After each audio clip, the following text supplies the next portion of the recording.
con la imponencia de nuestros bosques y la esperanza de nuestra gente. Desde San José, Costa Rica y para el mundo entero. Transmite en 92.3 FM. Extra Radio. Una emisora del Grupo Extra. No existe una sola verdad. Hay muchos puntos de vista. Y ellos los exponen todos. En Extra Radio comienza En Contexto. Buenos días. Hola, ¿qué tal? Muy buenos días y bienvenidos a En Contexto, un espacio para conversar sobre temas importantes que surgen a raíz de las noticias. También más adelante haremos un repaso por lo que está pasando a nivel nacional y también tendremos, un adelanto de lo que está haciendo esta semana de relanzamiento para Grupo Extra con todos sus cambios en plataformas digitales, en redes sociales, también en Extra TV, Canal 42, parte de lo que está sucediendo y parte de la nueva imagen que lanza Grupo Extra. Un gusto estar con ustedes. Rita Valverde les acompaña y Ángelo Sánchez. Muy buenos días. Ángelo, ¿cómo está usted? Hola Rita, ¿qué tal? Buenos días para usted, para todos los oyentes de En Contexto y para los compañeros en la parte técnica. Encantado de estar acá una vez más en Contexto. Sí, la semana pasada se dio a conocer el programa Estado de la Nación. Es importante porque nos muestra una radiografía de cómo está el país en distintos aspectos, tanto en el social, en el económico, ambiental, político. Hoy vamos a conversar sobre el aspecto o el capítulo social y el económico. Así que vamos de una vez a nuestra sección a fondo. Quedarnos en la superficie no basta.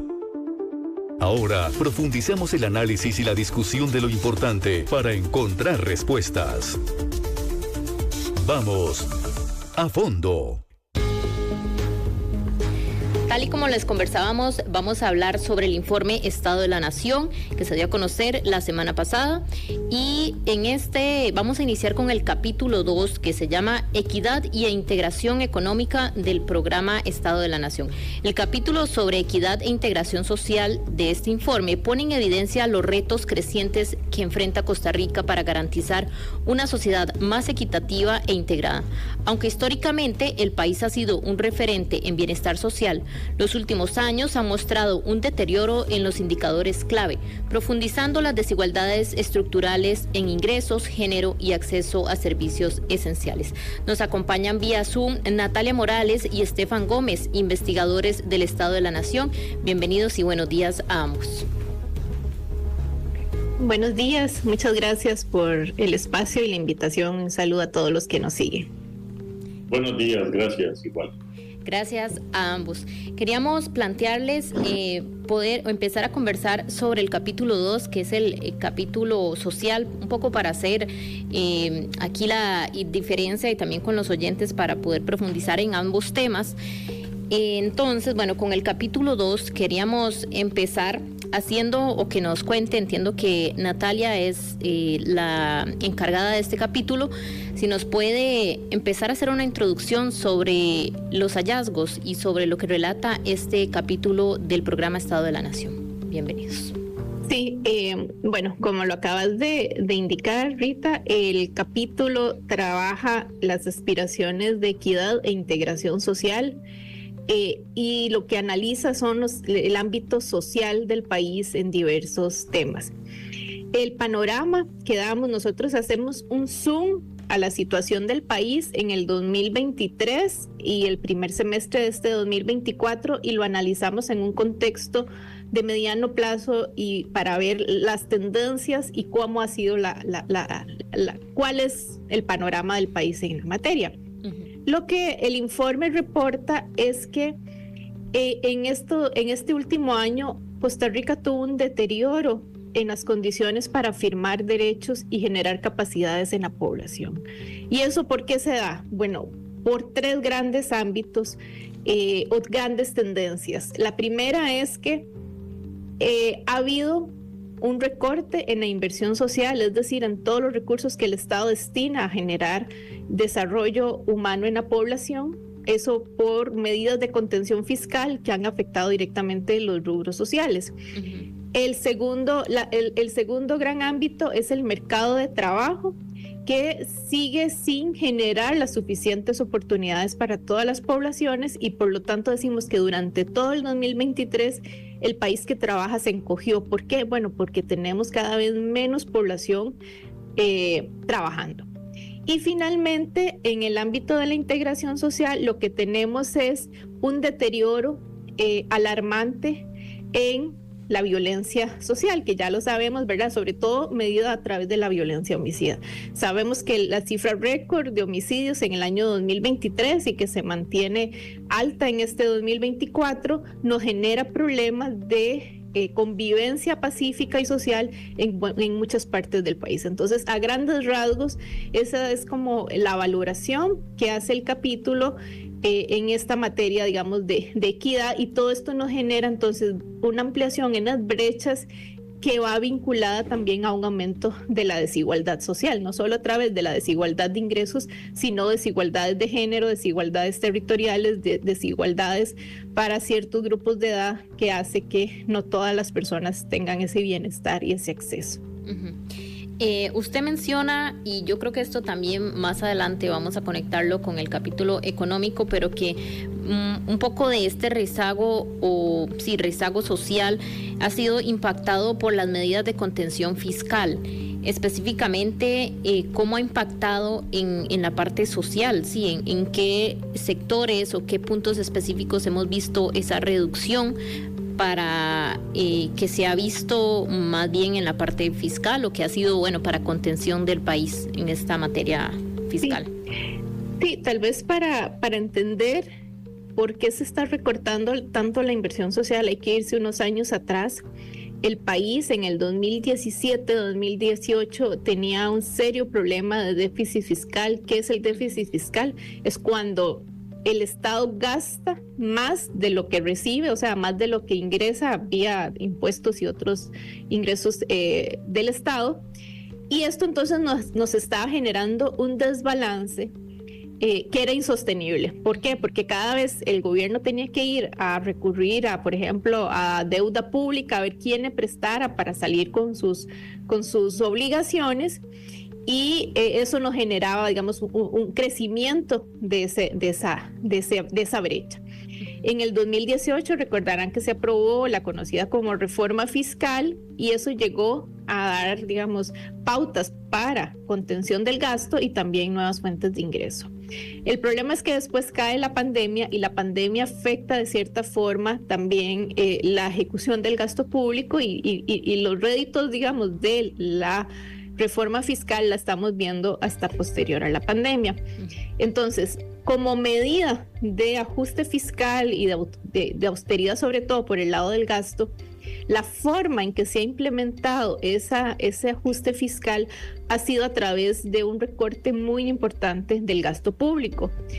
Y en esos grandes rubros del gasto público hay tres en particular que se han visto muy afectados. Una es la inversión social, el otro es la inversión en infraestructura pública, y el tercero es la inversión en el ámbito ambiental. En lo que tiene que ver con la inversión social, el principal recorte ha sido en el gasto público en educación, o sea, el gasto en educación pública. Y nosotros no nos gusta decirle gasto, porque en realidad es una inversión. Todo lo que usted invierte, o sea, todo lo que se destina a educación pública, eso va a tener réditos al cabo, digamos, de varios años. Entonces, una parte importante del presupuesto público se dirige al sector educación, y por lo tanto ha sido la forma en que se ha ajustado ese déficit fiscal. Entonces, tenemos recortes de la inversión en educación pública, salud pública. Después de la pandemia también ya se empezó a recortar.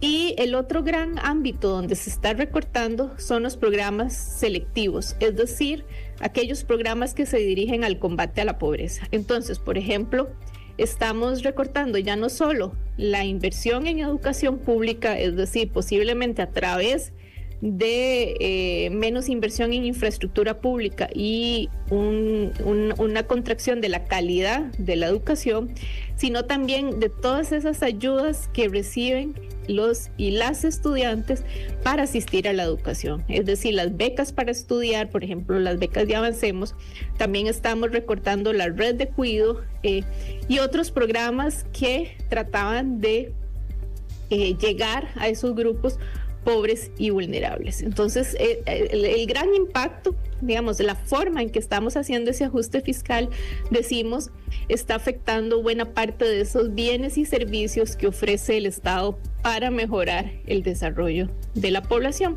¿Y cuál es el problema? Bueno, que buena parte de estos recortes no se ven de manera inmediata, sino que eso lo vamos a ver al cabo de unos años, cuando la generación actual, que está, por ejemplo, la niñez y adolescencia actual, pase su ciclo escolar y colegial y salga ya sea sin terminar el colegio o con una muy mala calidad de la educación que tarde o temprano se va a reflejar en el mercado de trabajo.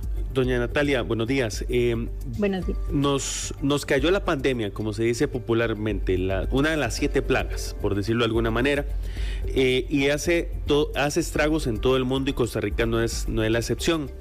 Pero antes de eso, ya usted nos estaba citando que se dio la famosa regla fiscal, que era para tapar el hueco fiscal que había en el país.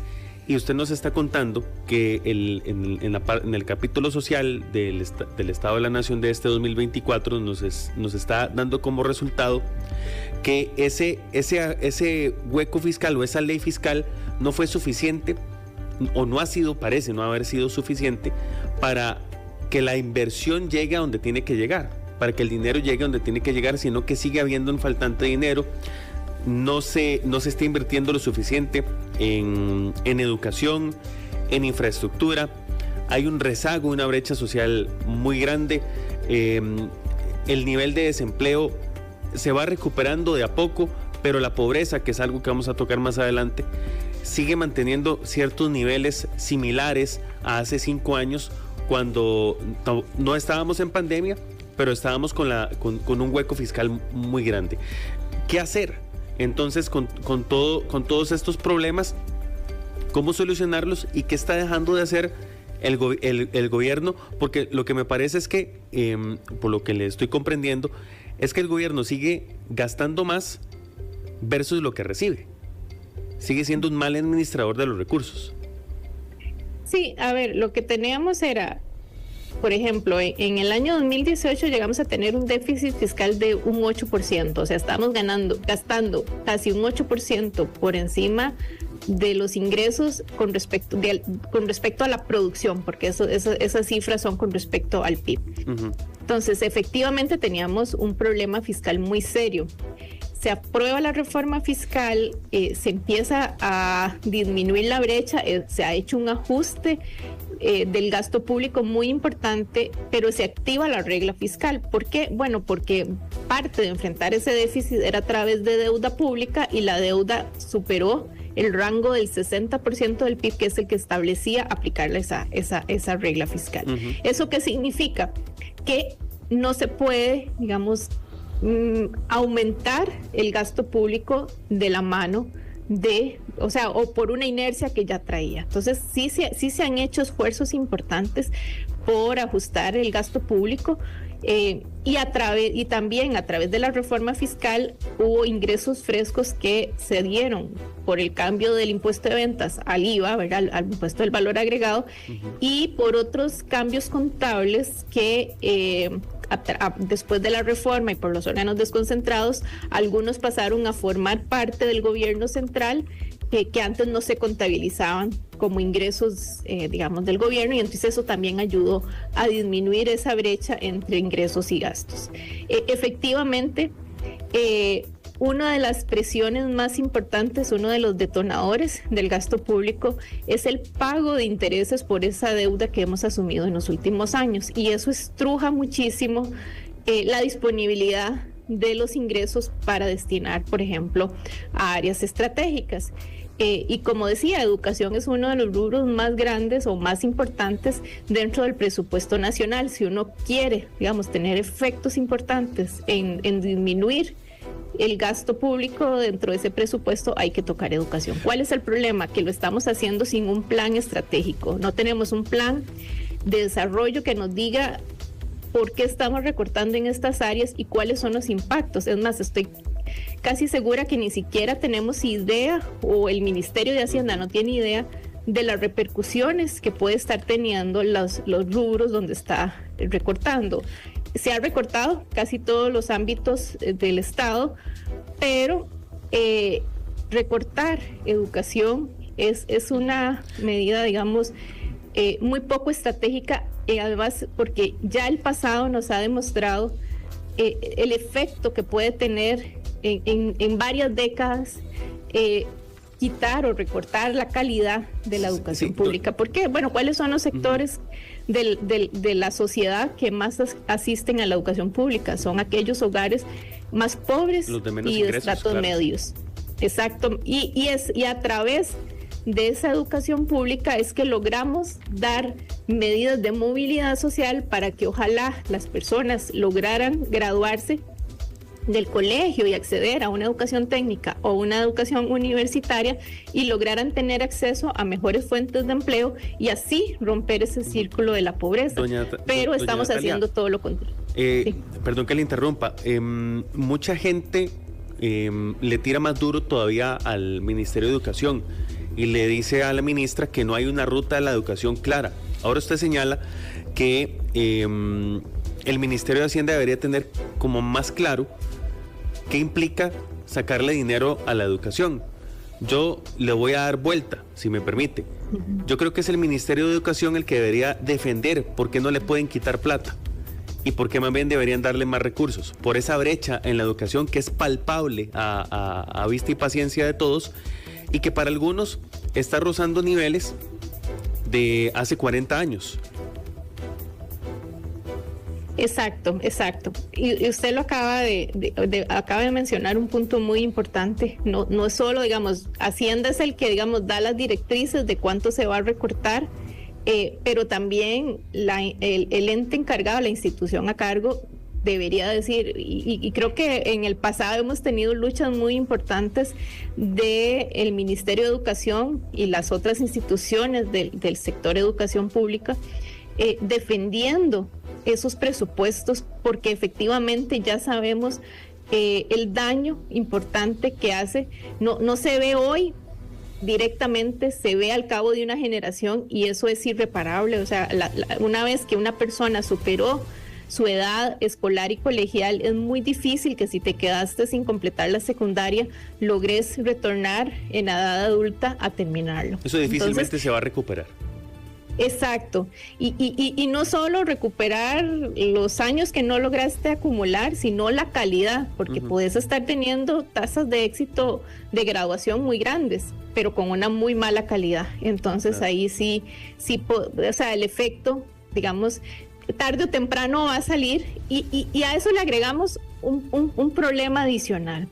Y es la situación o sea, el contexto demográfico que tiene el país, donde cada vez tenemos menos niñas y adolescentes, menos nacimientos, y un país que además a través de los logros en seguridad social y del sistema de salud tiene una alta esperanza de vida. Entonces vamos a tener un país que está envejeciendo, donde cada vez vamos a tener más población adulta mayor. Al cabo de 20 años, casi una cuarta parte de la población va a tener más de 65 años, y a eso le sumamos un mercado de trabajo que cada vez está cambiando más en la tecnología y por lo tanto necesitamos población altamente calificada. Entonces el impacto que estamos teniendo en estos recortes en la educación, digamos, pueden salirnos muy caros al cabo de una década, por ejemplo.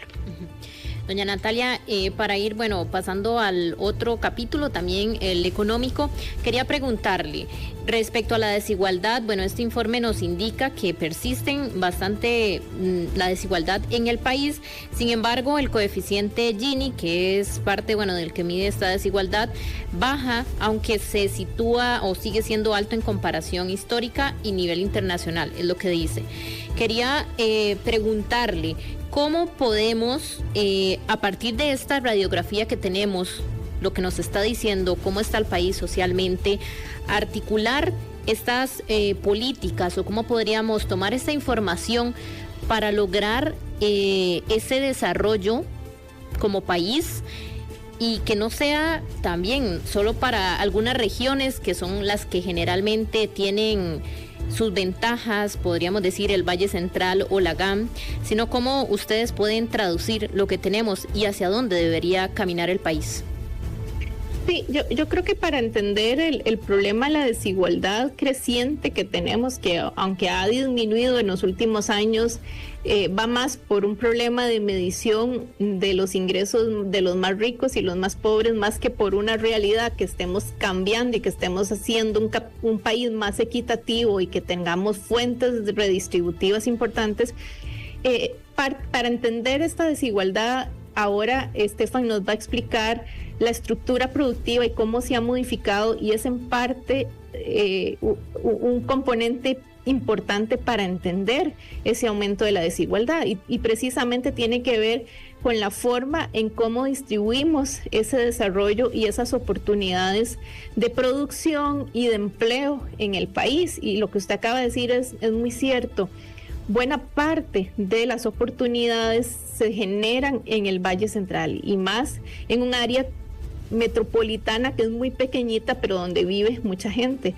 Entonces tenemos un estilo de desarrollo que se basa mucho en esta zona del país y descuida las oportunidades para otras zonas. Entonces, ¿qué podemos hacer? Aquí es importante que la política social no, por más que le dediquemos recursos a la inversión social, a la política social, no vamos a lograr reducir la desigualdad si esa política no se vincula con política productiva, política económica, política redistributiva y política de seguridad social. Eso es lo que en el pasado generó desarrollo social en el país, que nos hizo generamos mecanismos de movilidad social para que la gente tuviera mejor educación y más oportunidades, pero eso no lo estamos haciendo, digamos, y ahora le sumamos un elemento adicional, y es la tecnología, que es otro elemento que te segrega mucho. Vos podés tener, digamos,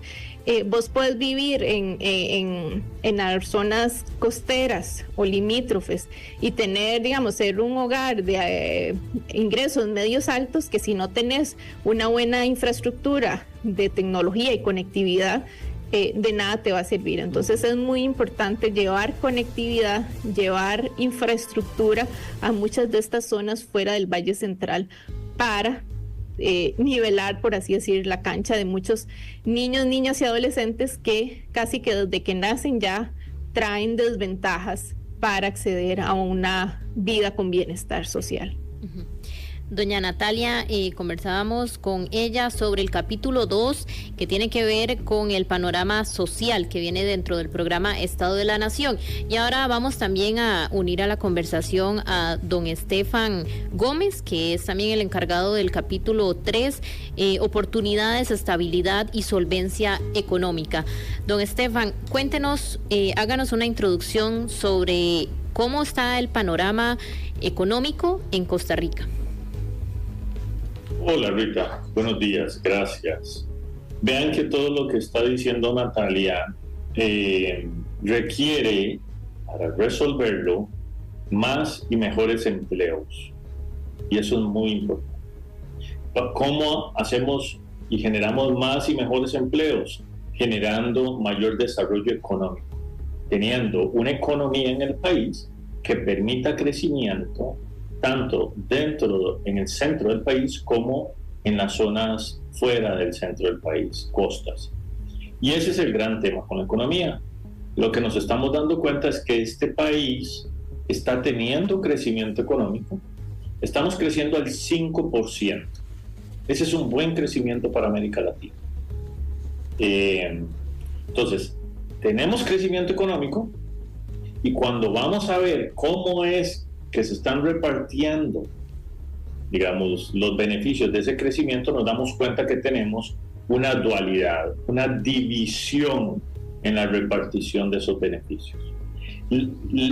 Esa división es producto de que nuestra economía también está dividida en dos grandes motores, ¿verdad? Uno más grande que el otro, dicho sea de paso. Entonces, un motor de la economía, el más grande, se llama régimen definitivo. ¿Qué hay ahí? Todos los empleos, empresas, comercios que están vinculados al agro, a manufactura, a servicios tradicionales de este país, el comercio.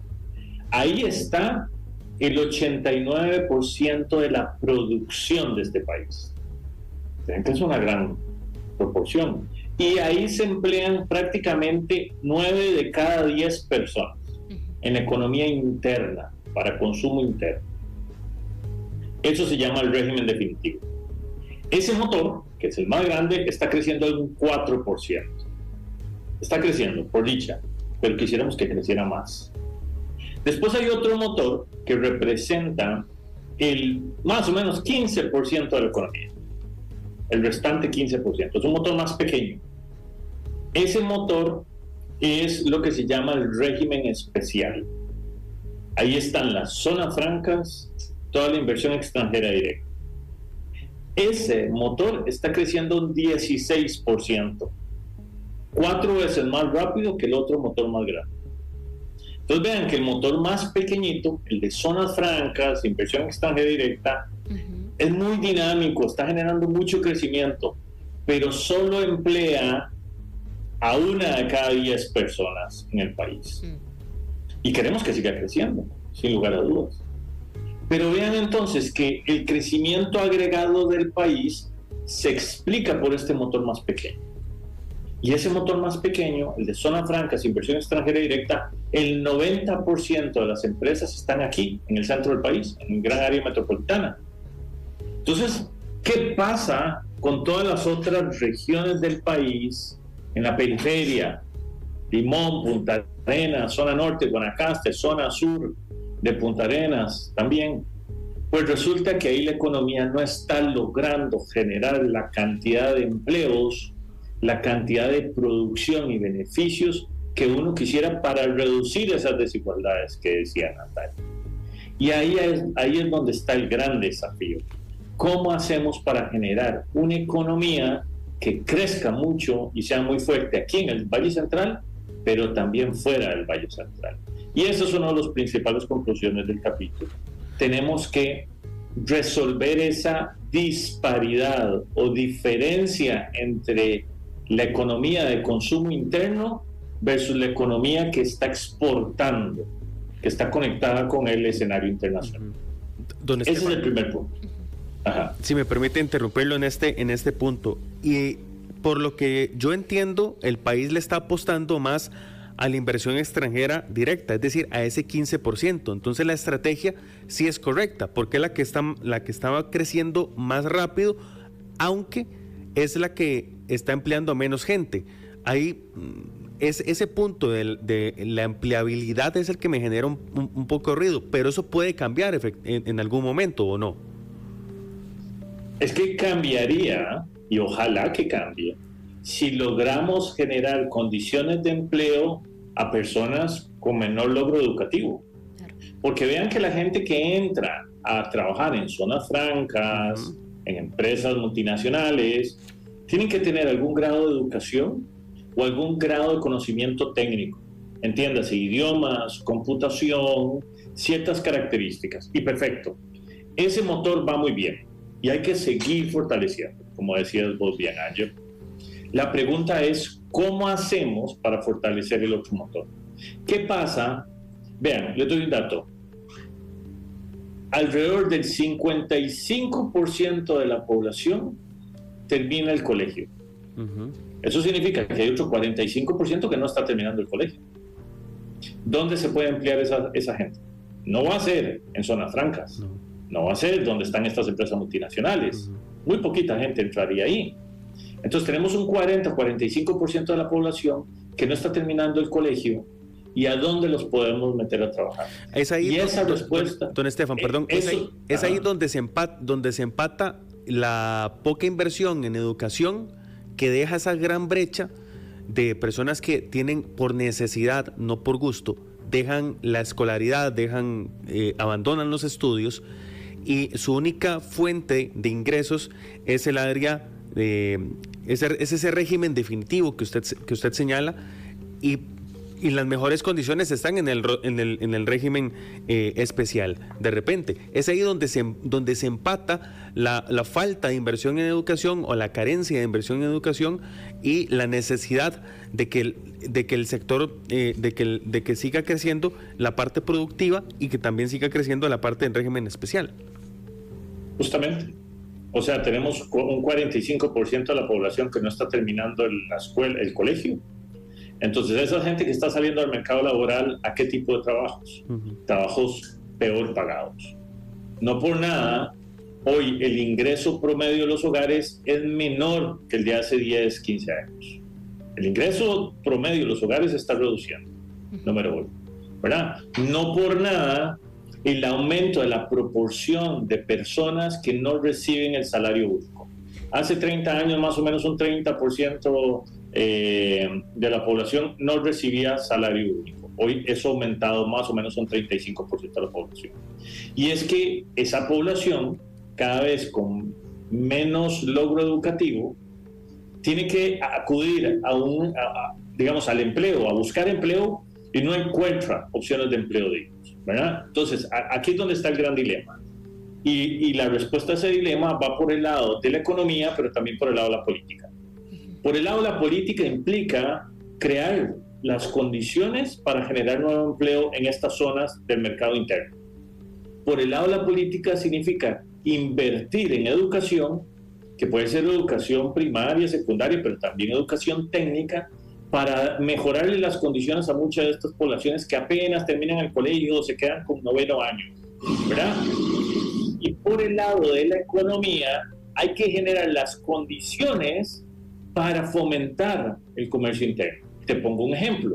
Fuimos a revisar Don Estefan, qué estaba haciendo. Vamos a hacer una breve pausa nada más, disculpe que lo interrumpa. Tenemos una breve pausa comercial y ya casi vamos a continuar para terminar de desarrollar esta idea. Perfecto. Don Estefan Gómez y doña Natalia Morales, ambos investigadores del Estado de la Nación, hoy conversando sobre el informe que se publicó la semana anterior. Ya casi regresamos. En Contexto, por Extra Radio. Todo lo que pasa en Costa Rica y el mundo. Con el estilo y la credibilidad que usted ya conoce. Se lo informamos también en la radio. Extra Noticias, solo por Extra Radio. Con las inversiones inmobiliarias de Transcomer, puesto de bolsa de comercio, te convertís en visionario, como Gabriel Gamboa. Conocí Transcomer hace aproximadamente 1 año y medio. Las primeras luces de éxito que vi fue en el orden financiero que estaba teniendo. Las veces que ya he recomendado a otras personas, amigos, familiares incluso, pues también les ha funcionado. Así que por mi experiencia y por la experiencia que han tenido las personas a las que les he recomendado entrar a invertir. Transcomer, puesto de bolsa de comercio, desde 2003 hasta que lo logres. Más info en transcomer.com.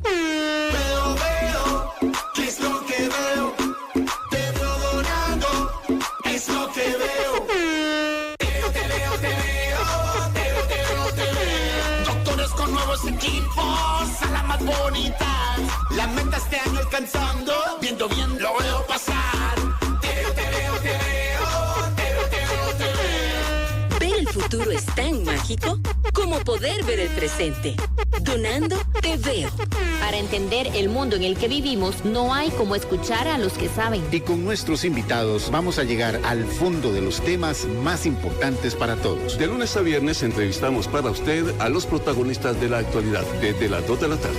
Asiento Extra, solo por Extra Radio. Más inmediatez, más credibilidad, más compañía. Extra Radio. En Contexto por Extra Radio. Estamos conversando con doña Natalia Morales y don Estefan Gómez, ambos investigadores del Estado de la Nación, sobre el capítulo 2 que tiene que ver con el capítulo social, equidad e integración económica del programa Estado de la Nación. También capítulo 3, oportunidades, estabilidad y solvencia económica. Nos conversaba don Estefan, antes de ir a la pausa, hablábamos un poco de estos dos regímenes, el definitivo y el especial, por el que está integrada la economía o la producción de nuestro país.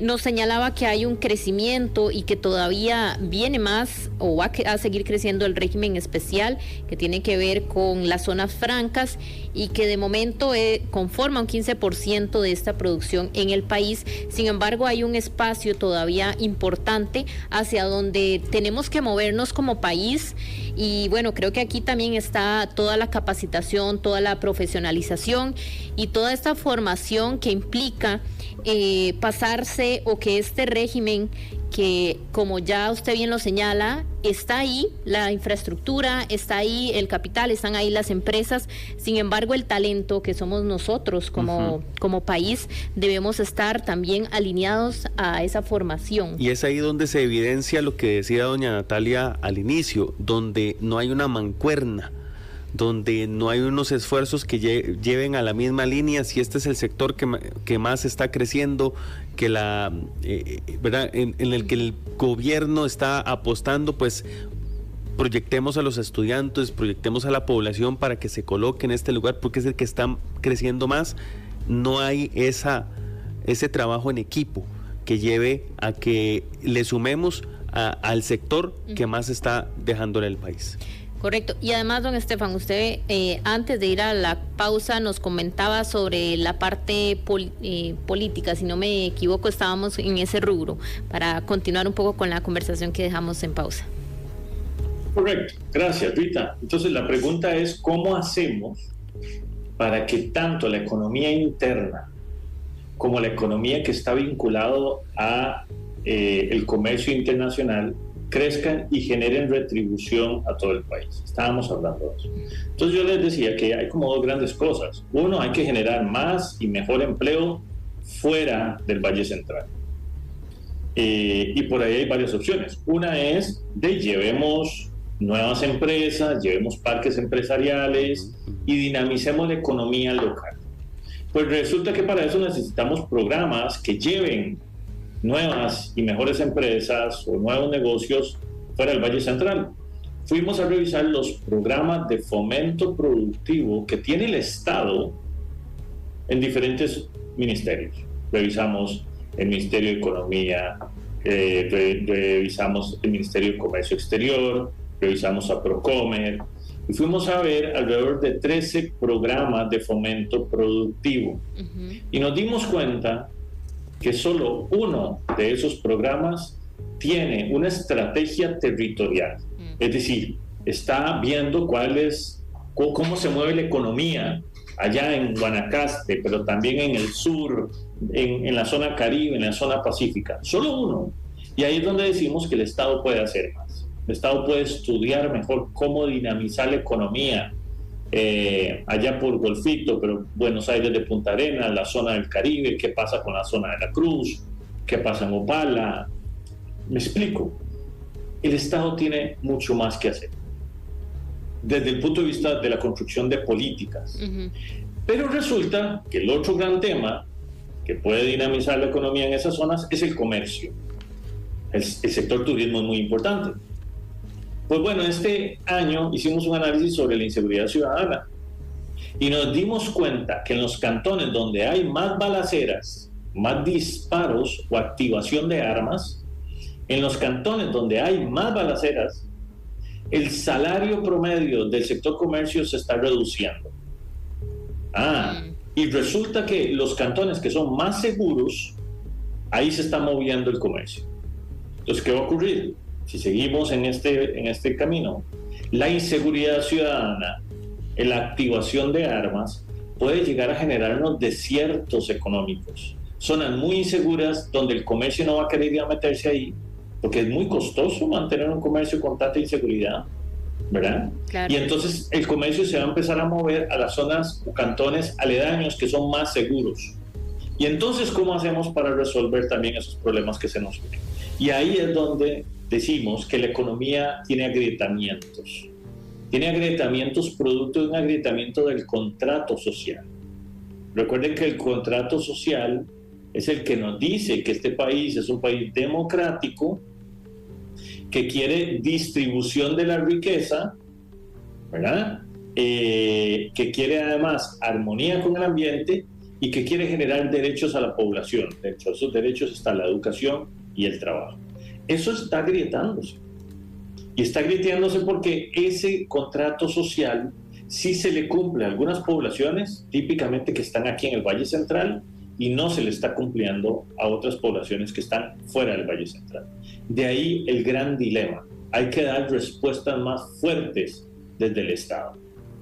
Mucho más fuertes para esas zonas que están quedando rezagadas y que típicamente están vinculadas a actividades económicas como el agro o la manufactura. Le doy un dato.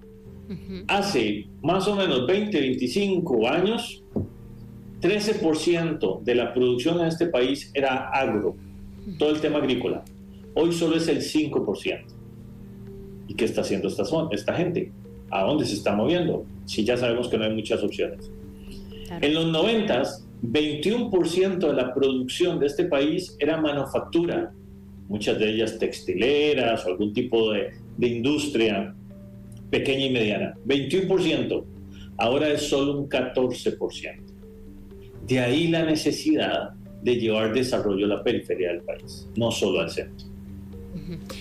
Sin embargo, de momento, esto no está pasando así. Bueno, según este análisis que ustedes hicieron, por ejemplo, de estas políticas o estos proyectos o programas, que muy pocos tienen este enfoque territorial, que son focalizados en una zona.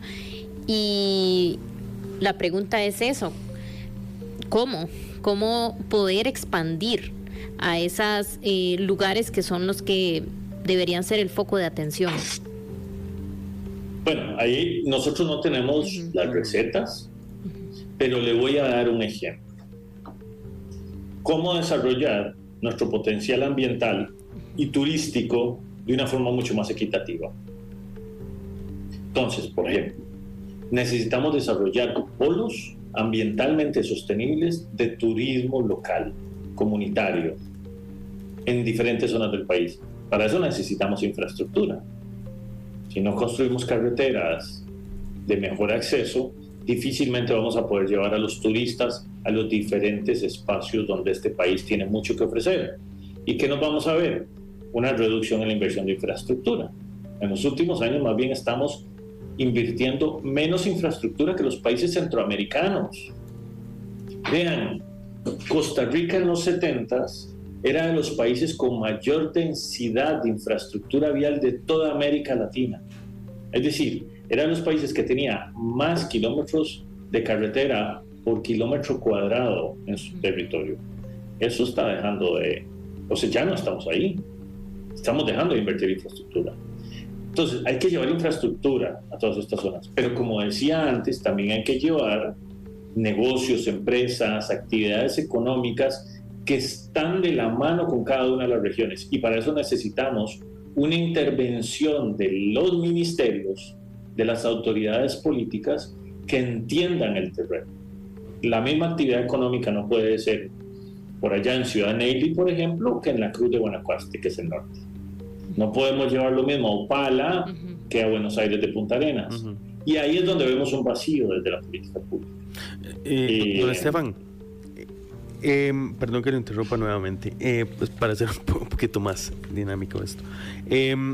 Esa inversión de infraestructura o esa necesidad de infraestructura no parece ser, y que lo hablábamos antes con doña Natalia, producto del déficit fiscal, producto de la pandemia, sino que es algo que es histórico en el país. Son los gobiernos, no importa cómo se llame el gobierno, cuál sea el partido, cuál sea el presidente, son los gobiernos los que han dejado que esto sea una bola de nieve que cada año está creciendo y creciendo y creciendo y creciendo, y está perjudicando a mucha gente y ya estamos viendo ese rezago fuerte y lo estamos comparando a nivel centroamericano, más allá de que, como ustedes decían, de repente no tienen la receta ustedes como analistas, investigadores del Estado de la Nación. ¿Qué acercamiento da el Estado de la Nación con la parte política? Simplemente damos el informe, este es el informe, y ¿hay alguna reunión de parte de alguno de los tomadores de decisiones, Asamblea Legislativa, con ustedes para verlo como un poquito más a profundidad? Don Estefan, y bueno, Sí. ya con esta pregunta cerramos porque se nos está agotando el tiempo. Perfecto. Sí, Ángelo, vos diste un tema importante. Nosotros en el Estado de la Nación, cada vez que hacemos un informe, hacemos mucha difusión de cada uno de los temas en concreto. Lo hacemos con los medios de comunicación, pero también lo hacemos con grupos de diversa índole en todo el país, empresarios, sindicatos, vamos a instituciones públicas, vamos a la Asamblea Legislativa, en fin, vamos a diferentes ámbitos dentro del país y también lo llevamos al territorio. Ahí lo que ocurre, Ángelo, más allá de la difusión del informe, tiene que ver con la capacidad de construir acuerdos en torno a grandes dilemas del país. Y el informe también trae un mensaje en esa línea. Lo que dice es que nuestro país tiene un contrato social, que es el acuerdo de construcción de la sociedad, que decía, como les decía, es una democracia que quiere distribución de la riqueza, esa distribución que sea equitativa, en armonía con el ambiente y con derechos para la población, para tener una vida digna. Creo que con ese contrato social es difícil encontrar a alguien que esté en contra, pero resulta que no lo estamos cumpliendo. Y no lo estamos cumpliendo porque desde el plano político tenemos una casa dividida, tenemos mucha división, muchos ataques y pocas soluciones para estos grandes dilemas. Y lo que decimos es, el otro año, 2025, es el año preelectoral. Tendremos elecciones otra vez en febrero del 2026. El otro año va a ser clave para construir los puentes de discusión que pueden ayudarnos a dar soluciones a estos dilemas. Y esas soluciones no van a venir de un solo partido político. Ese es el punto. Claro. Un solo partido político no va a poder resolver esto. Entonces, ahí es donde hay que poner atención a los próximos años. Y nosotros, desde el Estado de la Nación, igual que muchos otros centros de pensamiento, generar los insumos, el conocimiento científico, para que esas discusiones sean de la mano de conocimiento verdadero, básicamente. Bueno, precisamente esto, porque es parte de esta materia o este conocimiento para poder que estas políticas públicas vengan a un futuro, y usted ya muy bien lo decía, don Estefan, este año que viene preelectoral va a ser clave para todas estas discusiones, es el punto de partida, y tanto a usted, don Estefan Gómez, como a doña Natalia Morales, les agradecemos por ampliarnos sobre este informe, que bueno, es una pincelada, pero para todos los que están interesados en la página web del programa Estado de la Nación pueden encontrarlo ya con mucha más detalle, y nosotros esperamos que esta conversación les haya servido bastante para ese punto de partida. Gracias a los dos por acompañarnos. Buenos días. Gracias. Muchas gracias. Gracias. Buen día a los dos. Tenemos, bueno, parte de lo que viene, lo que decíamos al inicio, Ángelo, esta transformación de Grupo Extra, este relanzamiento que tenemos. Vamos a conversar con Paul Ulloa, el director de Extra Noticias, Canal 42. Ya venimos y les contamos más de toda esta transformación. En Contexto, por Extra Radio. La información y voz. Extra Radio.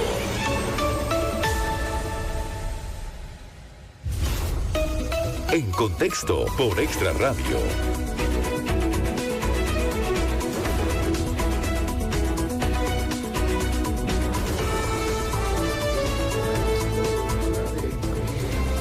Diario Extra evoluciona hacia un formato renovado, integrando una visión multiplataforma que abarca prensa, radio, televisión y un enfoque digital robusto. Este cambio no solo representa un hito en la tradición informativa del país, sino que reafirma el compromiso del medio de mantenerse cerca del pueblo, con una propuesta más práctica, profunda y alineada con las nuevas tendencias del mercado. Nos acompaña don Paul Ulloa, director de Extra Noticias 42. Le damos la bienvenida y cuéntenos, don Paul, muy emocionados por todos los cambios que vienen esta semana y bueno, ayer fue un día bastante movido también. Y ayer y hoy, muy buenos días Rita y buenos días Ángelo y buenos días a ustedes amigos oyentes, gracias por recibirme en esta que... Es tu casa. Es mi casa, gracias. Tu casa. Sí, hacía falta entrar en contexto, hacía algún tiempito. Los oyentes lo piden en los micrófonos de Extra Radio. Bueno, sí, ayer fue un día intenso en cuanto a... ¿Por qué intenso?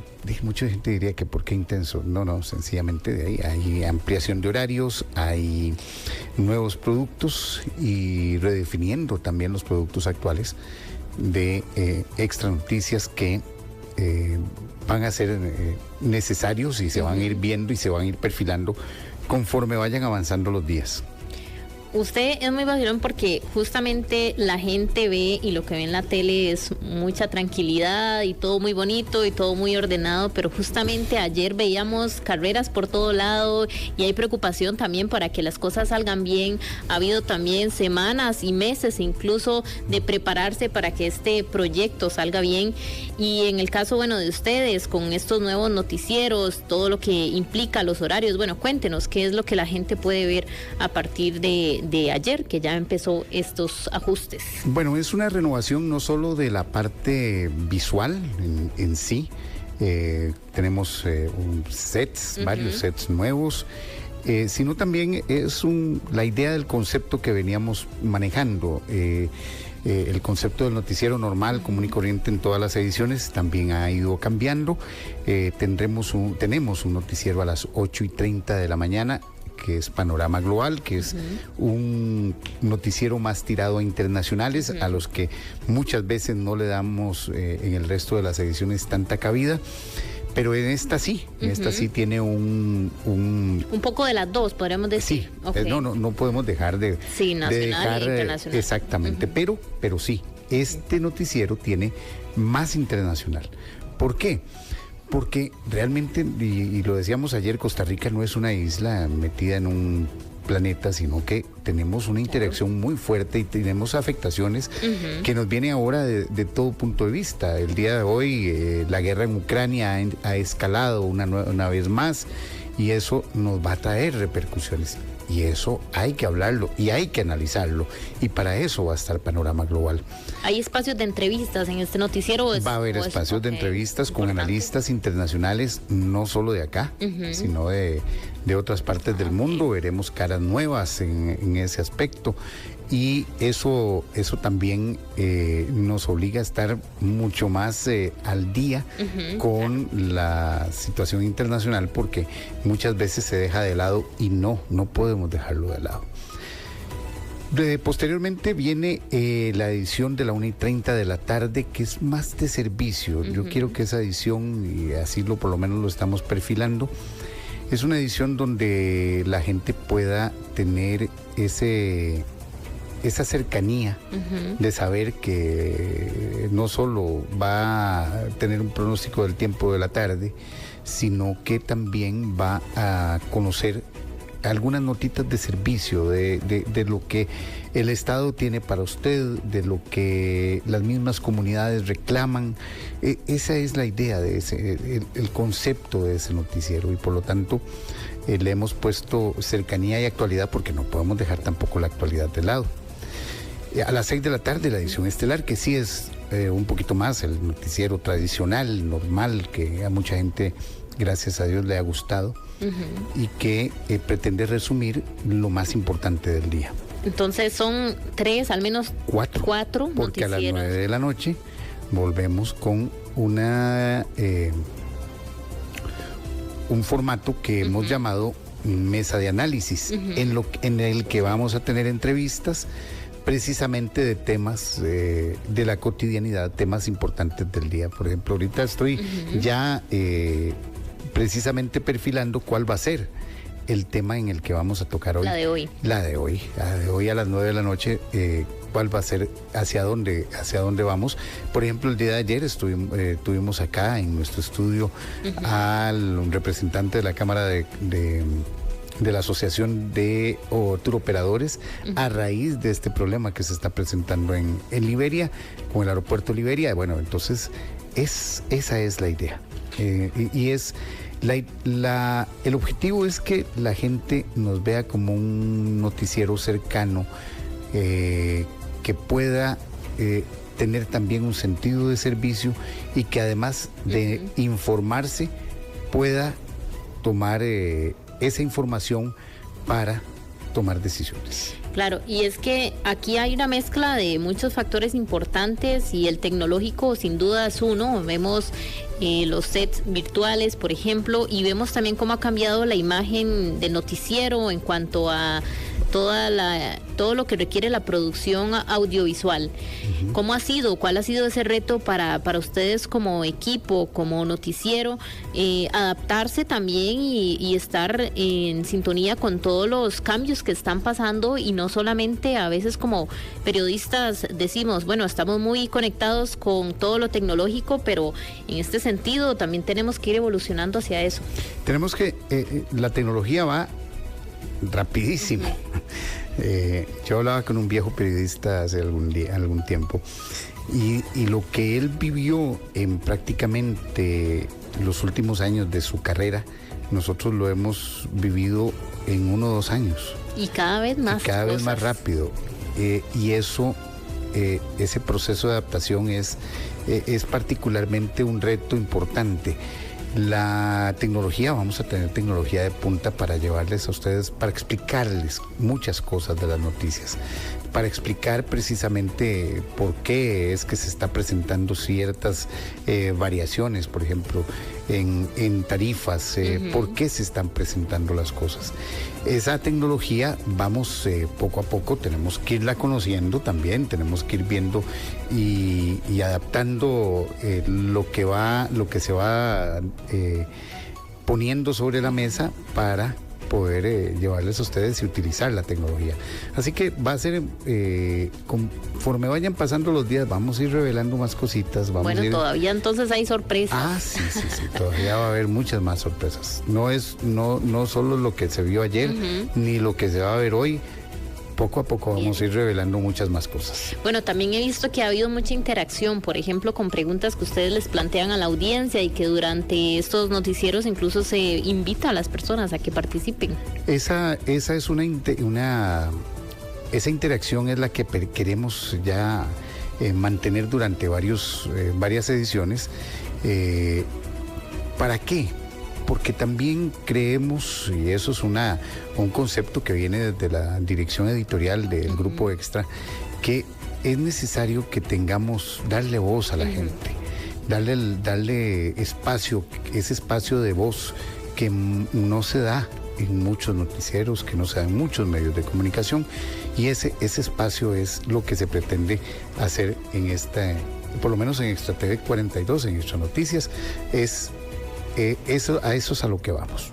Don Paul, ya para ir cerrando, usted como director, sabemos que estamos en una época en la que los medios de comunicación enfrentan unas crisis también en el sentido de credibilidad y de retos económicos, por ejemplo, para sostenerse. Las redes sociales han impactado mucho a todo en general el sector de medios de comunicación, y apostar por esto, apostar por cambios para llevarle a la gente un producto nuevo, renovado, y también que esté muy cercano al concepto que la Extra siempre ha tenido, que es la cercanía con el pueblo.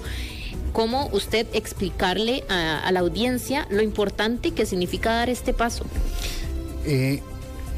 Yo creo que a lo largo de los años todos los medios han tenido que cambiar por una u otra razón. Pero el nivel que se maneja en este momento acá en el Grupo Extra no se había visto nunca antes. Es un grupo periodístico completo y eso nunca se había intentado. Siempre había, se tenían canal radio, algo más. Separado por separado. Pero muy separado, pero nunca en este nivel en que se manejan todos los medios. Y por lo tanto eso es también un reto interesante ver que en el momento coyuntural en que está viviendo nuestro país, nuevas voces empiecen a surgir. Y no hablamos de que seamos una voz antigua, no, tenemos una nueva perspectiva, tenemos una nueva forma de ver las cosas y tenemos también un ímpetu importante para hacer bien las cosas, hacer periodismo equilibrado en donde podamos atraer a la gente, no para cambiarles la idea de lo que tienen, sino para informarles, porque eso es el principio del periodismo, el básico del periodismo, es usted da la información. Usted da la información para que las personas tomen una decisión, pero no obligarlos a pensar como uno.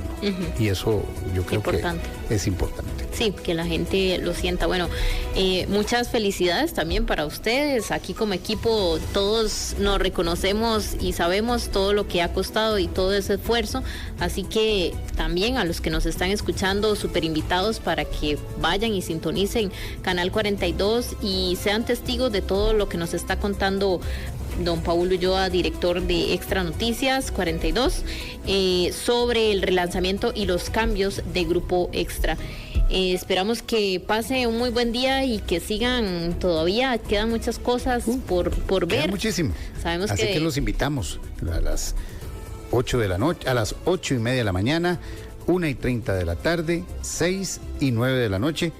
Acompáñenos un ratito, esperemos que la van a pasar bien, eso la vamos a pasar y van a estar bien, muy bien informados. Así es. Gracias, don Paul. Gracias, Rita.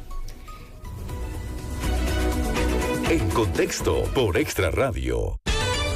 Te invitamos a un viaje informativo lleno de curiosidades, personajes únicos y buen humor. Tecnología, espectáculos, política y mucho más. Tomemos cafecito, contemos historias y riámonos mucho desde las 3 de la tarde de lunes a viernes. Mucho que contar, solo por Extra Radio.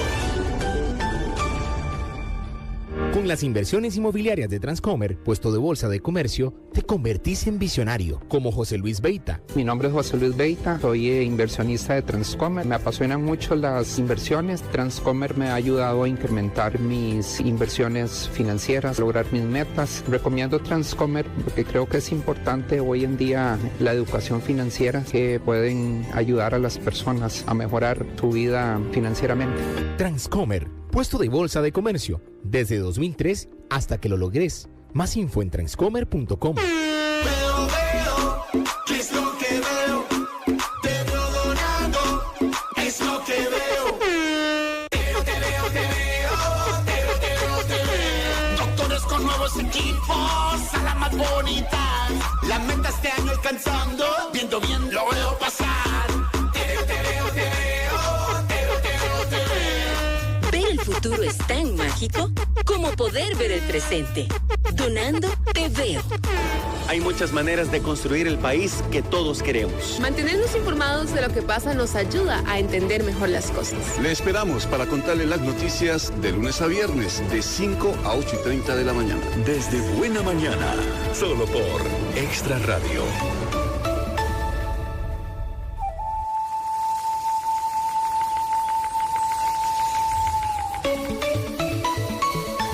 Con la potencia de nuestros volcanes y la honradez de nuestra gente. Desde San José, Costa Rica y para el mundo entero. Transmite en 92.3 FM. Extra Radio. Una emisora del Grupo Extra. En Contexto por Extra Radio. Quedarnos en la superficie no basta. Ahora profundicemos el análisis y la discusión de lo importante para encontrar respuestas. Vamos a fondo.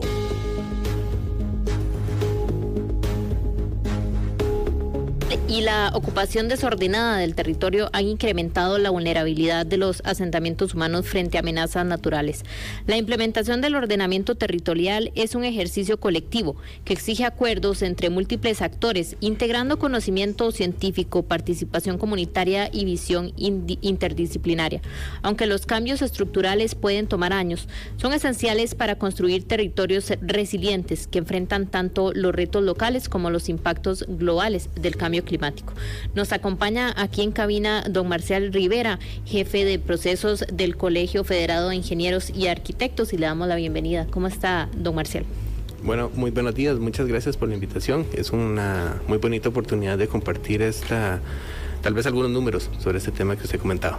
Claro, bueno, empezar por ahí, un poco el panorama que tenemos en Costa Rica y todo lo que ha venido sucediendo, por ejemplo, en la última semana, ¿verdad? Nos ponen de manifiesto este tema en la mesa sobre cuán preparados estamos para, por ejemplo, afrontar no siempre tenemos un temporal, una lluvia seguida durante una semana que no cesa. Sin embargo, lo primero que nos dicen las autoridades, los suelos están tan cargados, hay zonas de mucho riesgo, por favor, aléjense de esos sitios.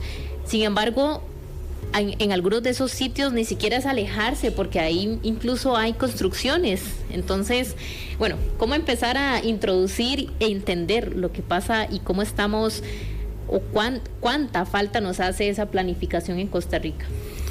Esa es una forma muy interesante de abordarlo, porque el tema de gestión de riesgo es muy complejo. Vamos a ver, es la convolución de tres temas.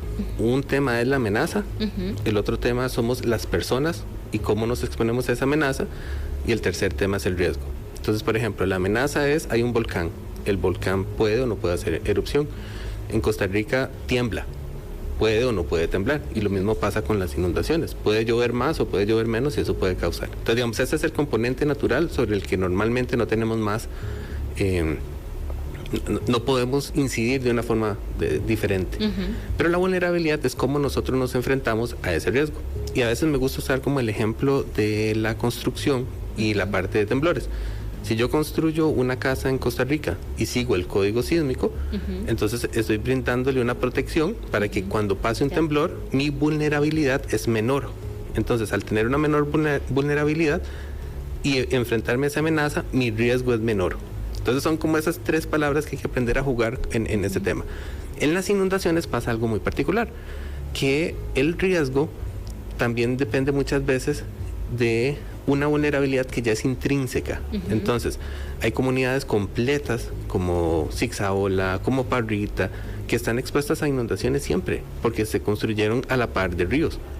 Entonces, la forma en que se disminuyó la vulnerabilidad son las casas viejas que vemos montadas sobre pilotes, y entonces son casas que nacieron para poder seguir funcionando aún con una inundación. ¿Qué es lo que ha pasado? Que seguimos construyendo en muchas más zonas y no necesariamente creamos esas medidas para reducir la vulnerabilidad que tienen las construcciones. Y cuando viene un evento como este tan fuerte, entonces nos enfrentamos a estos resultados, unido con un tema que depende del lugar donde se ve con buenas manos o no, que es el tema de cambio climático, que definitivamente incide en este punto. Claro, vamos a ir, evolucionando hacia ahí a lo largo de la conversación. Sin embargo, yo me pregunto, ahorita que usted habla de la vulnerabilidad y de cómo adaptarnos como país, que sabemos sin duda todos los características que tenemos, tanto en el clima como en los suelos, ¿es prudente adaptarse, tomar en cuenta esa vulnerabilidad, o simplemente deberíamos decir que hay zonas en las que definitivamente no deberíamos construir? Eso es muy interesante, porque la reducción de la vulnerabilidad tiene un costo. Entonces, el punto es, ¿estamos decididos a asumir ese costo, sí o no? Vamos a ver. Y lo hemos asumido, ¿no? Muchas veces lo asumimos intrínsecamente. Vamos a ver, desde que construimos San José, la ciudad, toda nuestra ciudad de San José, cerca de 2 volcanes, ya la vulnerabilidad está, y solo podemos mitigarla o solo podemos reducirla. No podemos ir a buscar cómo taponear un volcán, o sea, eso no existe. En nuestro país no podemos pretender quitarnos la parte del sismo, tenemos que aprender a vivir con uno. Entonces hay ciertas amenazas a las que no le podemos huir, pero hay otras que pareciera que sí podríamos evitar, tal vez las que están muy relacionadas con deslizamientos, que era el tema que usted decía al inicio, porque si no construyo en una zona cerca un deslizamiento, entonces reduciría mi riesgo. O si no construyo en una zona donde un río se puede salir, también disminuyo el riesgo que puedo tener. Pero también resulta que no todas las personas han tenido la oportunidad de vivir o los recursos los llevaron a vivir en ese lugar. Ese es el lugar donde tiene una finca, tal vez es en la costa donde le heredaron la finca y es donde vive y es en una zona muy montañosa. Entonces, sí hay que reconocer que hay ciertas personas que se encuentran en un nivel de vulnerabilidad, de exposición diferente a otras, pero sí deberíamos reconocer, lo más importante en esto es reconocer que yo estoy en una zona vulnerable, porque cuando yo reconozco que estoy en una zona vulnerable y comienza a llover, comienzo a encender las alertas y no me espero a que tener una emergencia, sino que ya estoy esperando, estoy alerta sabiendo que algo puede pasar. ¿Cuán identificadas están esas zonas? Porque bueno, yo sé que aquí mucho se habla de, por ejemplo, los planes reguladores o el papel que tienen las municipalidades para identificar y regular esos sitios dentro de los cantones que no deberían estar habitados. Sin embargo, creo que lo que hemos visto es simplemente que muchas veces no hay nada de regulación. Nuestro país, por dicha, tiene un muy buen avance en la parte sísmica, tenemos muy buenos mapas, sabemos dónde están muchas de las fallas que podrían producir sismos.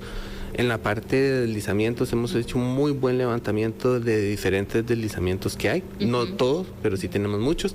Los volcanes es muy fácil identificarlos, los ríos es muy fácil identificarlos, entonces probablemente esos elementos intermedios, no ese gran deslizamiento, sino esos deslizamientos pequeños a veces son los que nos toman por sorpresa.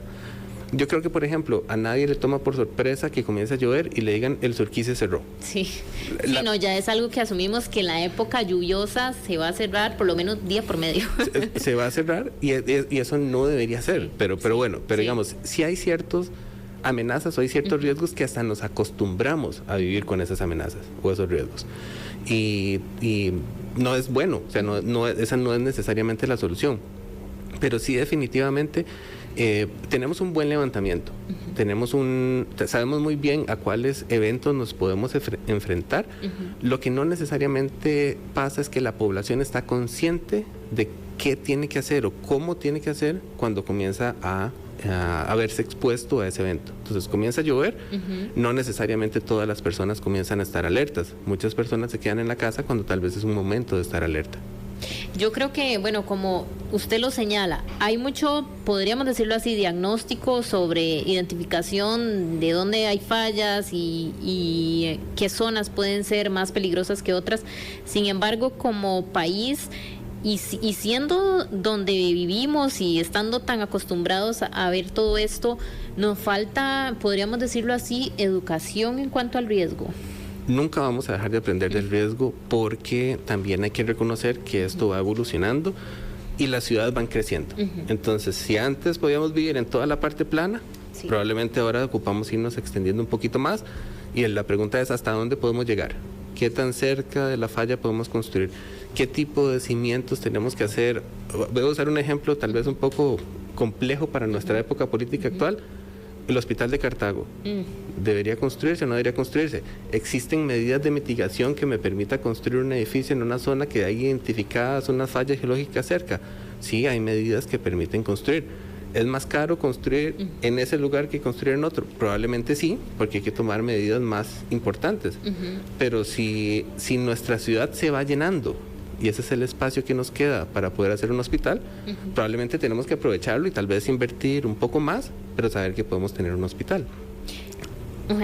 Me surge la duda, se tiene muchas veces cuando se llevan proyectos así tan grandes, bueno, hablamos del hospital de Cartago ya que pusimos este ejemplo, hay que hacer un costo, proyectar un costo del riesgo que podría tener las dificultades o los riesgos de construir en ciertas zonas. Por supuesto que sí.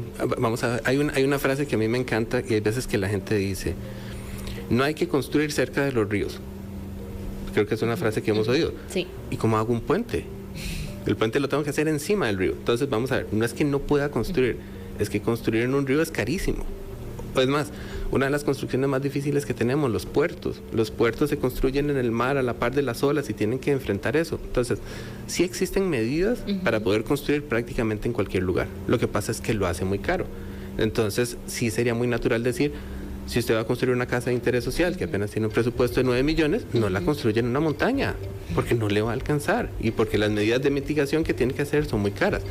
Pero probablemente un extranjero, un gringo que venga y quiera hacerse una casa con una vista lindísima, porque quiere aprovechar una montaña, va a invertir millones de dólares en hacer una cimentación buena para poder tener la casa.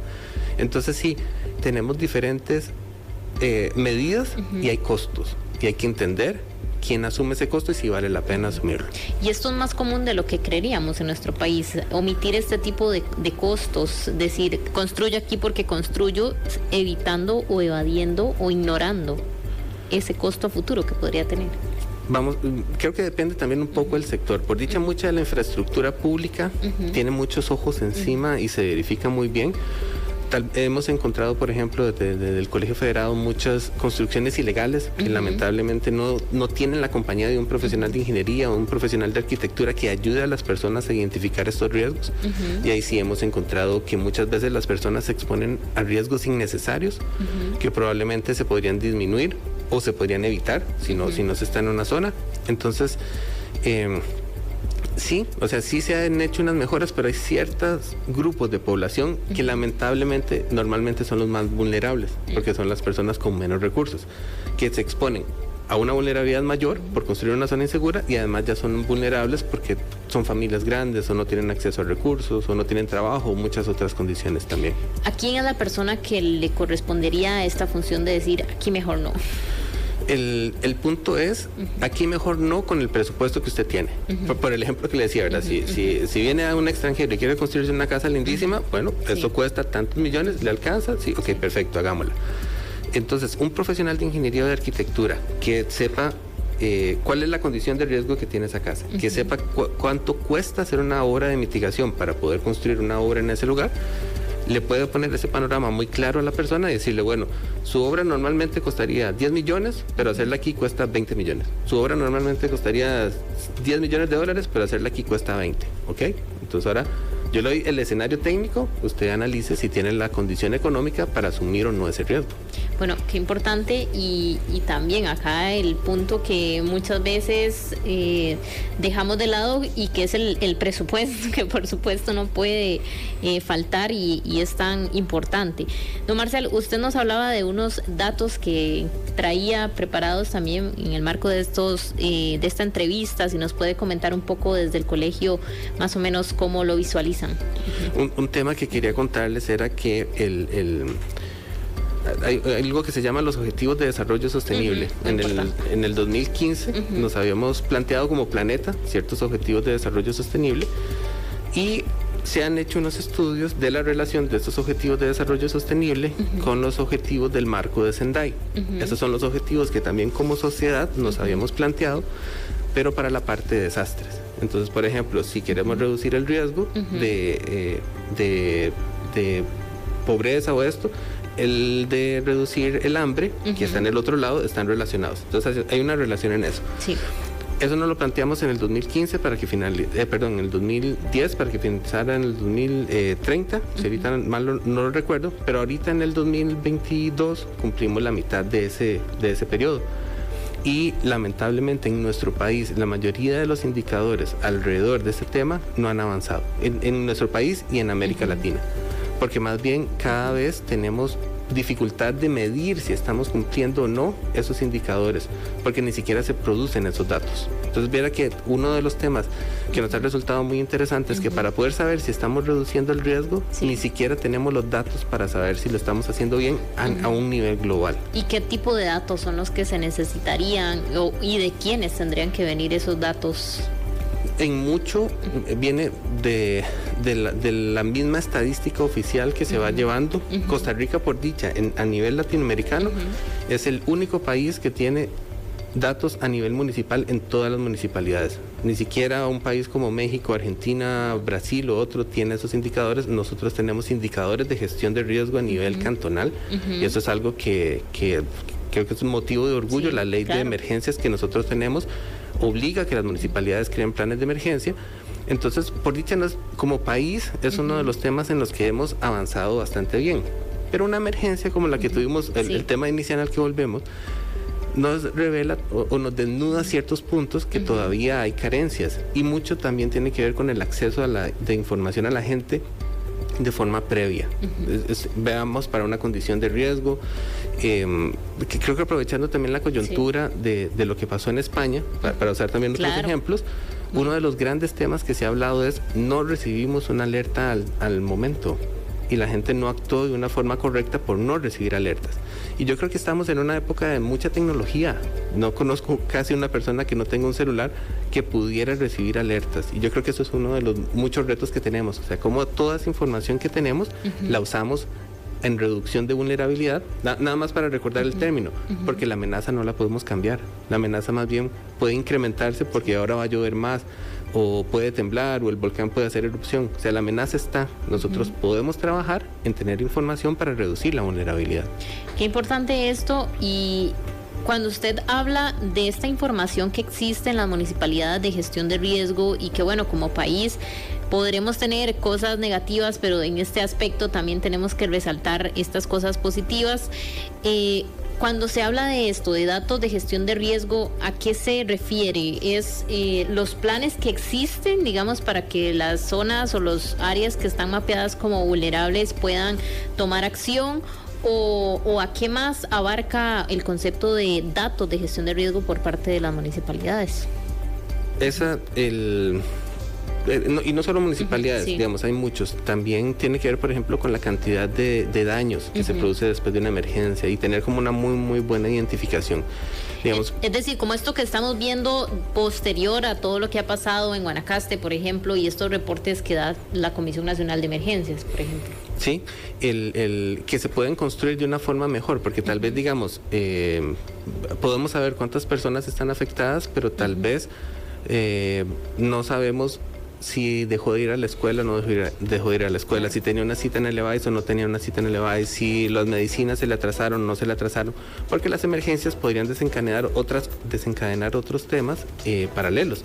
Entonces, entre más información nosotros podamos manejar de la población, más decisiones se pueden tomar. Por ejemplo, un día de estos oíamos hablar en otro lugar a la parte agrícola o la parte ganadera.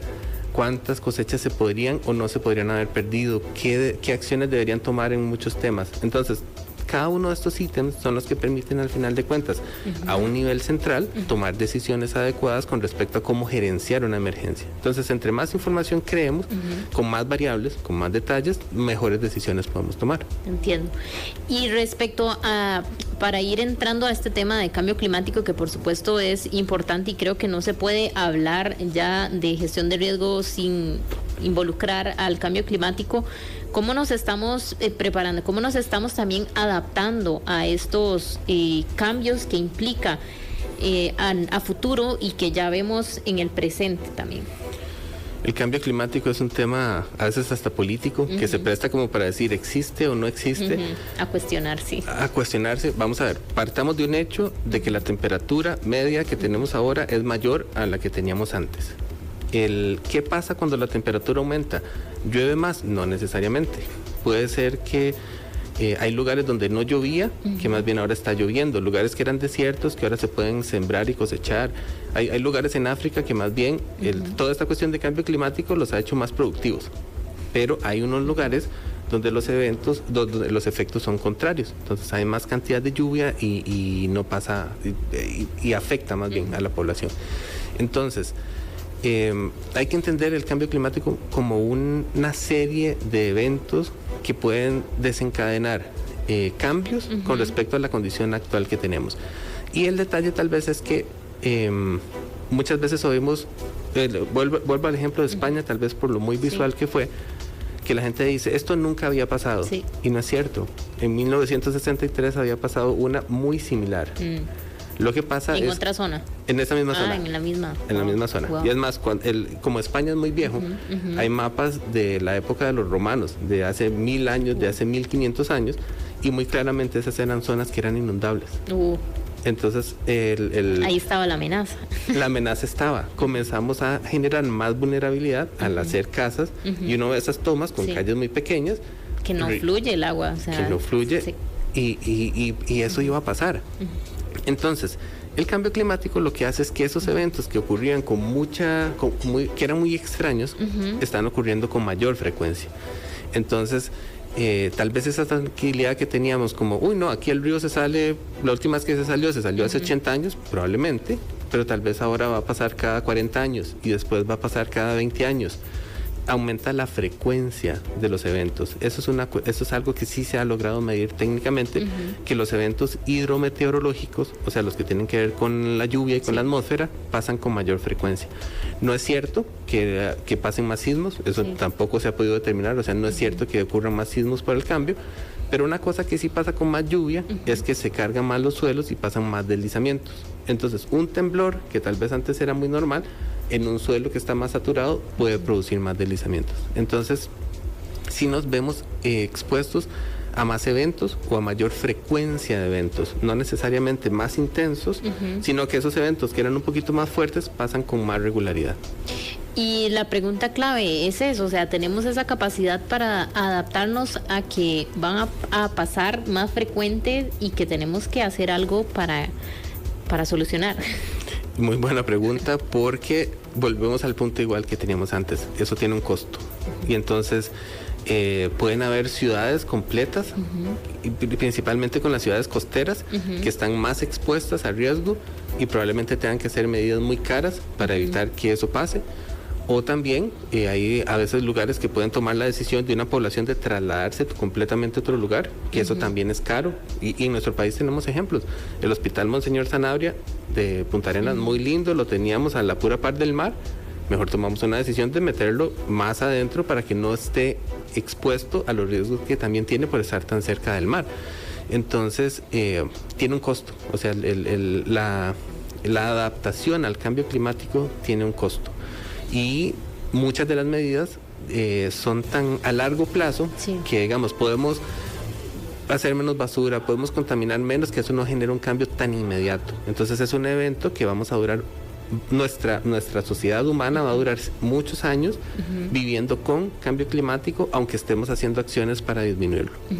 Yo creo que no es un secreto que Costa Rica es un país bastante consciente en términos ecológicos, de sostenibilidad. Ha habido avances importantes respecto a las políticas verdes, y llevamos incluso a nivel mundial, hemos sido reconocidos y seguidos por el ejemplo por muchos otros países. Sin embargo, en este tema, en cuanto a adaptación al cambio climático, ¿está acorde lo que proyectamos con lo que estamos haciendo? Creo que vamos bien, y eso no quiere decir que estamos haciendo lo mejor que podemos hacer. Como país, por ejemplo, somos el país de América que tiene más vehículos eléctricos per cápita, y eso es una muy buena medida. Porque el más rápido que muchos otros mercados más grandes hemos logrado tener más carros eléctricos, pero también hay otros temas en los que tal vez no lo hemos hecho tan bien, también en parte porque no somos un país que produce muchas...